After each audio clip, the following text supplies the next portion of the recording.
तो है ही, लेकिन उससे बड़ा उनको शौक ये महसूस होता है, इज्जत होता है कि हमारे सरकार, हमारे प्रभु वन को गए हैं, वो भी कितने वर्षों से।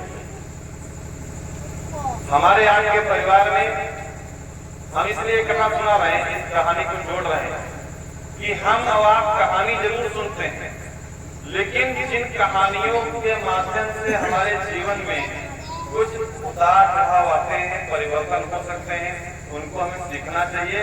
कथा सुन के पूजा चढ़ा देना ही पुण्य काम नहीं है। कथा भगवान की बार बार इसलिए सुनाई जाती है कि जब भगवान राम चक्रवर्ती सम्राट राजा दशरथ के लड़के जो स्वयं नारायण थे, उन्होंने 14 वर्षों की भयंकर कष्टों के साथ जीवन व्यतीत किया, लेकिन अपनी मर्यादा से नहीं हटे, इसलिए वो मर्यादा पुरुषोत्तम कहलाए। हम आप सामान्य पुरुष हैं। हमारे जीवन में अगर तनिक संकट आ जाए, तनिक तकलीफ आ जाए, तो हमारी उम्र के लोग दारू की तरफ बढ़ जाते हैं, शराब की तरफ बढ़ जाते हैं। भगवान राम के पास इन चीजों की कोई कमी नहीं थी। भगवान राम जो चाहते, जब चाहते, जैसा चाहते वैसा कर सकते थे। बड़े पुत्र थे, लड़ सकते थे, पिता की आज्ञा का उल्लंघन कर सकते थे, लेकिन तब क्या आज हम उनको आदर सम्मान पाते? तब क्या आज हम भगवान राम की पूजा कर पाते? तब क्या हम राम के आगे भगवान शब्द जोड़ पाते? नहीं जोड़ पाते। भगवान राम का जीवन, भगवान श्री कृष्ण का जीवन बहुत कठिन है। वो जैसे वो दुर्योधन कहता था कि वो जादूगर, भगवान श्री कृष्ण चमत्कारिक स्वरूप है। उन्होंने जन्म लेते चमत्कार करना शुरू कर दिया, मगर भगवान श्री राम का चरित्र, माँ सीता का चरित्र, दशरथ जी का चरित्र ऐसा चरित्र है कि जो हम और आप सामान्य रूप से अपने जीवन के साथ उसको जी सकते हैं। और जीने के साथ साथ हम अपने बच्चों के अंदर उन संस्कारों को ऐसा डाल सकते हैं कि आने वाले समय में हमारा आपका भी गुणगान उसी तरीके से होगा जिस तरीके से हमारे सरकार का होगा। कैसे होगा? भगवान राम ने कभी चमत्कार किया? नहीं किया। एक मनुष्य के रूप में आए, वन को गए, वन में भी उन्होंने किसी से सहायता नहीं मांगी कि बाहर के लोग होते। एक फोन कर देते, एक बार संदेशा भेजते जनकपुरी को, जो उनके ससुर जी थे, कि महाराज हम वन को जा रहे हैं, हमारी ऐसी वीआईपी व्यवस्था होनी चाहिए। सारी व्यवस्थाएं हो जाती।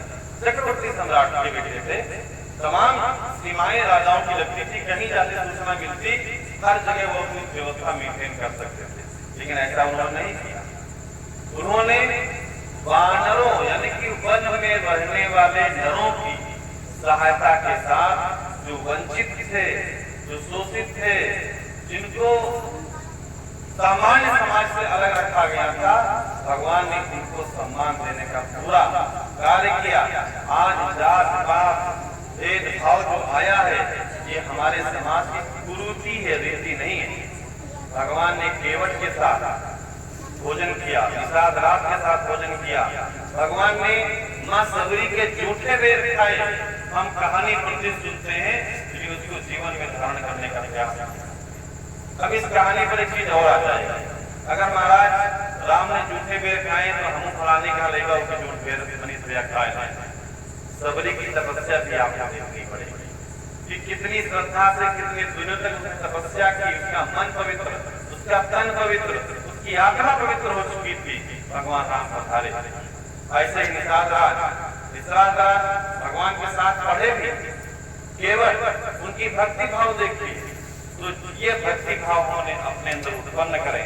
भैया भरत जी भगवान को मनाने जा रहा है।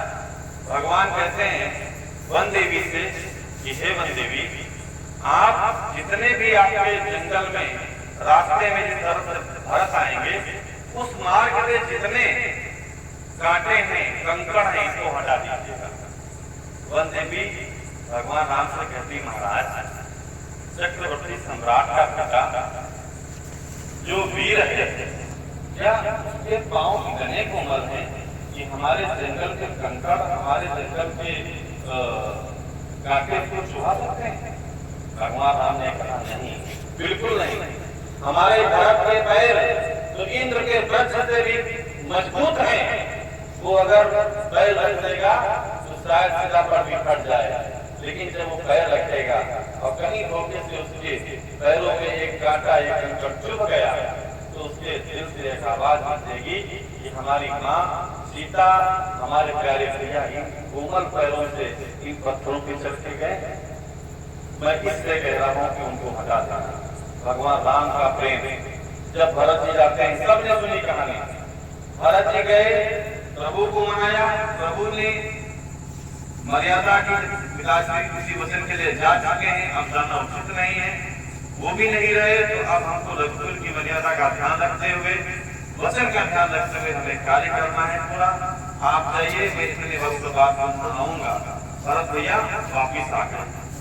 वापिस आते हैं तो ऐसा नहीं है कि वापिस आने के बाद राजमहल में रहे, वो ठीक उसी प्रकार जिस प्रकार भगवान श्री राम जंगल में रह रहे हैं, वो स्वयं भी नंदीग्राम नाम का एक स्थान चयनित किया, जहाँ पर पर्ण कुटी बनवाई, पुष्प से कुटी बनवाई, घास फूस से कुटी बनवाई, और उसी कुटी में चटाई बिछा करके भैया भरत अर्ध वस्त्रों में यानी कि वही ओढ़ देते हैं, जटाएं बनाई भगवान राम की तरह, और अल्पाहार यानी कि स्वल्पाहार लेते हैं, वो भी जितने वर्षों तक भगवान श्री राम जंगल में रहे उसी अवस्था में भैया भरत भी उसी व्यवस्था के साथ, उसी आचार के साथ, उसी तपस्या के साथ जंगल में उन्होंने जीवन व्यतीत किया।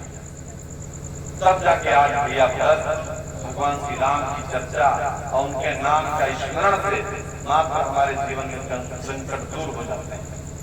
लेकिन हमारे आत्मा परिवारों में क्या ऐसा संभव? हमने कितनी कहानियां सुनी, चाहे जिसको खड़ा कर दे इसमें हर एक व्यक्ति राम जी के बारे में पूरी कहानी सुना देगा, लेकिन बंटवारे का समय आएगा तो मुकदमा सबके यहाँ लगभग लगभग चल जाता है, सबके यहाँ पंचायत बुलाई जाती है, कितने लोग उन चीजों को लेकर चले गए। हमारे खुद के घर का मामला, पिताजी ने कई बार कई जमीनें हमारी पड़ी हुई है जिनपे हम लोग खेती नहीं करते, पिताजी ने कहा चलो ठीक है कोई नहीं